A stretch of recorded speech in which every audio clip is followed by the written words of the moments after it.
Hello guys, how are you doing today? Welcome to another beautiful episode of the Billionaire Habit Podcast with me, Dr. Stephen Akintayo. And today I have one of my favorite people in the world. I probably call him my first ever mentor in life and probably my best friend, because I really don't know how many things I can't tell him. Or he doesn't know. And of course, ladies and gentlemen, welcome Mr. Olumide Akintayo. Thank you. Alani Olu. Yes, Alani Olu. Very powerful. My billionaire brother.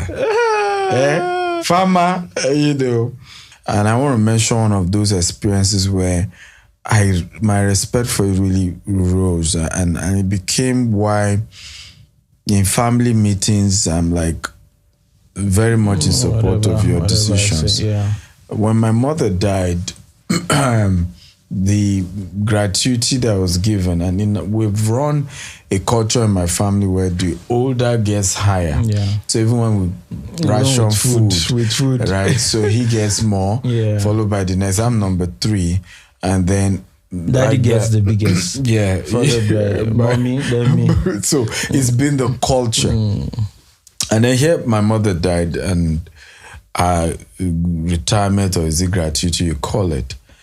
And you decide to split it 5 places with the 5 children. Yeah, equally. Equally. And you were playing the role of my mother. You were playing the role of my father, because my dad is still alive, but he's not financially responsible.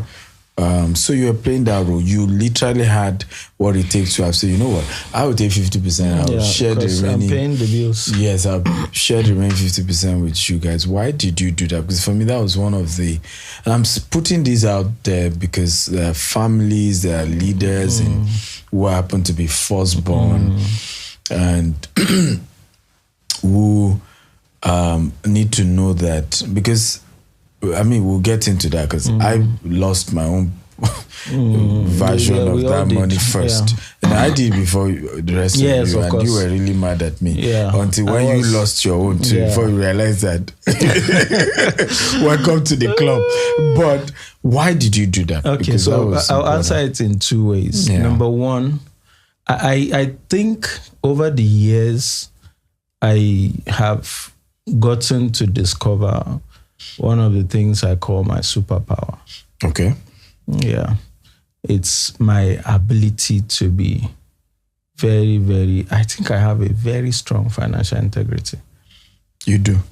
It's because as I go in business, I discover people struggle with it. So I decided, I think this is a superpower. Let me just embrace it. Okay. This is the second, I believe there's nothing anybody has that I can have. Okay, so I would rather be interested in what is my own than what is another person's own. Even if their own is more. Even if I don't mind. But what I can do with this my own is what I wanted. Okay, so that's why that my own, I won't play with it. Your own to hold it. Okay, it's just the nature in me. I felt we are equal. This is like the only inheritance we ever got. If we can say we got inheritance now, that is it. Put everybody on the same level. Let everybody not, family is very sensitive. If I have done it the other way, tomorrow, some of my siblings will be saying, you say it was because he had a better advantage. Exactly. Now they can't say that. Yeah, true. If they want to say it, you of all people will come for anybody. Okay, so I think it's because of that gift that I call take somebody's things doesn't enter my eyes. Yeah, it's just one funny thing. Was that something we were taught by my mom or my dad? Because most of us have that in the family. Not all, but not all. But at least you and I share that. Yeah. We just don't get moved by it. At all. It doesn't matter how much. At all. I can't, and sometimes I wonder whether it was. You can show me $20 billion today. If it's not my money, you know the funny thing? just don't. As we are sitting now, a heavy money can enter this place. Yeah, my account now, and nothing will change in my lifestyle. I won't because of that. Go and buy one shoe. You won't see. You won't know. One shoe. You won't know. Because it's just, so that's why I call it superpower. Because over the time I've learned to see that as I go further, that people are struggling with it. Okay? And that is one. Number two is that as leaders, we must learn accountability. Yeah. It's one of the things that I feel our people in the North lack. Most of my business in the North. I tell people why most of the statistics that says Nigeria is poor. Most of those statistics from the North. Yeah. And why poverty thrives in the North is because the people in the North don't hold their leaders accountable. True. Some of the richest people in Nigeria are in the North. That's true. The kind of money that is in the North, we don't have it in the South. Very true. I mean, it's almost my home now. Very true. Okay, but their elites are wise to use religion. So they give most of those preachers big money. Just preach to them. Let them be contented. Let them with being poor. Yes. I'm telling you. The kind of religious brainwashing that has been done there's this boy that I met one day in front of my office. He was literally weak. Very, very weak. And I thought he was sick. So I asked one of my staff, please take him to the hospital and go and treat him. On the way, he told them that nothing is wrong. He's hungry. Now he needs food. So my staff had to come back. God, this guy say it's not medicine he needs, or it's food he needs. This boy, Stephen, is not up to 7 years old. Jesus. It's between 5 and 6. Jesus. He's fending already for himself. So from that day on, I decided, okay, I'll adopt you. Every day you will eat from me. I took him to a restaurant, say feed him every day, and send me the bills monthly. So I did that for year 1, year 2. The third year, I just felt, this guy, is he how he's going to continue? Yeah, exactly. Just eating. Okay. Boy, come, go and help me get your family. I want to put you in school so that you can be educated. Before I learned, the boy said, they won't agree. I said, what do you mean? I'm not even asking you to say, go and bring your people. He said, no. Do you know, that was what started with me and that boy. He refused to bring his people. I saw him some other time. I'm telling you, 7, 6, 7. That boy. He says they won't agree. Many years ago, I said, days later, I said, this boy, I told you to bring your family. I told them, they said, no, that they won't agree. Okay, so the leadership, this is a leadership podcast. It's key as leaders to learn accountability. And if our leaders are not accountable, we need to hold them accountable. That is when revolution will happen in the northern Nigeria. The day the northern youths, you see what happened? This protest, what it cost some of us in business. You know, when you were saying it, as I am now, I'm supposed to be extra busy. But because of that protest, of course, most investors will not come. Nobody will want to do business. Let's watch the country now. Okay? But the truth is, it's one of the things we don't have from the North, that I just have to know that when you are a leader, what my mommy had, I'm responsible for it. So I need to handle it in such a way that wherever she is, she can look and say, okay, you have done well. You know, a day before she died, hours before she died, I saw her in a dream. Yeah, I saw her in a dream. And I woke from that sleep. A call just entered that she has died in the hospital.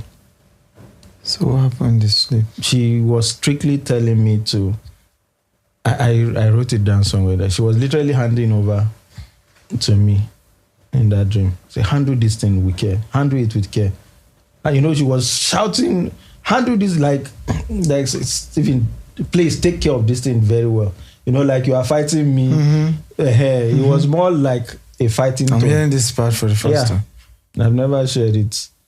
You know, I woke from that. It has never been that dramatic for me. I can't have many dramatic dreams. I woke from that sleep. It was a call that woke me from that sleep. And they said that she come rush down to the hospital. And she just died. Okay, so for me, it's deeper. Yeah. Okay, it's deeper. Yeah. I'm accountable. That's why I see that I hold certain things, even when some people are trying to. I'm not accountable to you. I'm accountable to the real owner of this estate. Yeah. And I will do it with all honesty, as best as I can. I'm not perfect, but I will do my best to. There was a part of our journey that I later got to hear that on the day we were burying my mom, some of our siblings came to you that we're not going to put a coffin in the ground of the house she built, the land she bought, that house belonged to their mom. Yeah. So I don't get how that works. So my mom was the third born. Thank God I didn't know, because I was going to scatter that place. I'm not that nice. You are not nice. I'm much more diplomatic than you are. Okay, so my mom had 4 siblings. They are 5, just like us. Yeah. They have 5 siblings. Yeah. One died. The first one died. Yeah. So 4 is left. So the day she died, of course, like I told you, we didn't have any family supporting us. So I had to take responsibility. Even the burial. One naira did not come from any of these siblings for burial. But at least they came. You know. So came to collect the land, not for the burial. So you think that it was for the burial. So we have dug the grave, you know, and they have done. It was supposed to be they have done the program. We were supposed to drop her. But I think we dropped her. Because I was the one that brought the coffin. Yes, we were supposed to drop her, but after the dropping, then they just summoned me that they shouldn't cover the grave yet. So they called me and were like, at least there's one person alive who wasn't happy. The wife of the oldest at that time. She's still alive, and I knew what she was almost crying when she was like, this is bad. And these people, I mean, they are shameless. I won't forget. Yeah. Dio's mom, you know, she was almost in tears that these people are so shameless. So, you know, and then they called me and said, well, we are aware that our mother has a land. And from what we gathered, this land belongs to her. Okay. And this is another message for those of us, because we are there now. Yeah. That as your children begin to grow, begin to expose them to what you do. Yeah. Let them know. Yeah. The truth was that the documents of that land had been with me since 2002, 2003. And she died 2009. Yeah. It was just one day, you know the way she walked out and down. She just walked out. My mother is a strange woman. My mom is the most hardworking woman, I can say it boldly, I've ever met. Hardworking, tireless. We probably, myself and Steven probably picked that part of her. Yeah. Tireless woman. She came in, you know, very tired, you know, that day, that night, and just said, that's not a property. This is the survey and the receipt, the original receipt. And then in 97, when I finished secondary school, she made sure I went to Lagos. That was my first time in Lagos to go and visit that land. So This one And was this was 2003. one plot of land. Just a plot of Bought land. for, I think, 18,000 or 8,000. 8,000. 8,000 naira. It was many years ago. Okay. It wasn't actually the first land. Her first land was in Ikotu. It was when she didn't develop it. So I'll tell you the story. They took it over. So she came to ask for her land. They said, well, you know the way this land people do. So you have another one. You know? They are together, forget. They planned it together. So they compensated it's a mini coach family, but Masha from Ikotun to Tongota. Yeah. So they now give her that one. So that was what necessitated. Now I felt, okay, this one now, let me put this skeleton building there. Yeah, now put her sister. Her sister has been struggling with rent, before. Yeah. Come and stay here. So that was how the story happened. So I know all the story. I'm privy to everything. So when they said, I just smiled. I said, is it that one? No problem. I'm coming. Just wait for me. And I went to service with those papers. The only asset I had on me is those documents.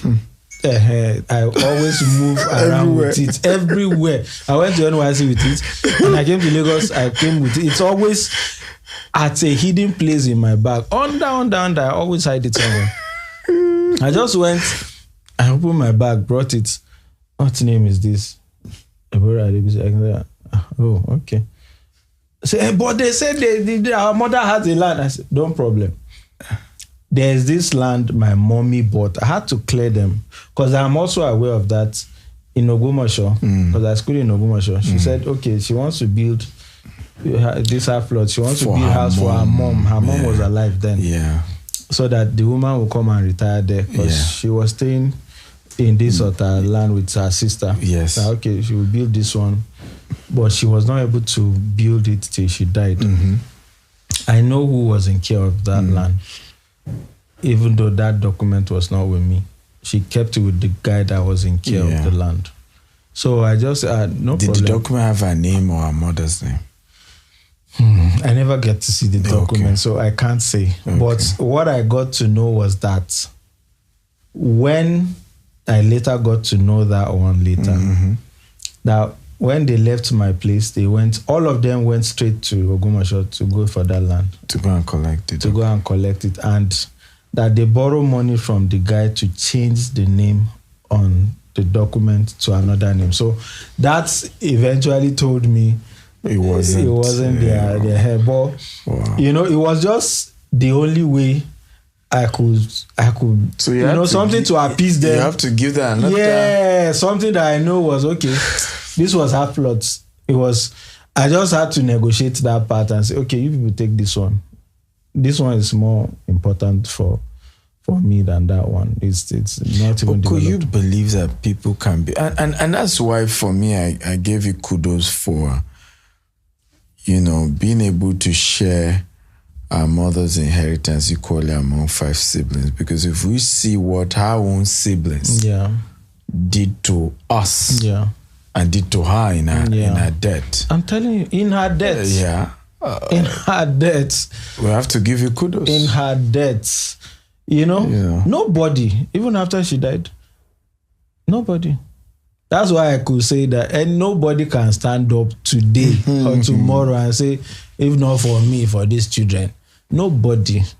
Because even after she died, we didn't see anybody. No.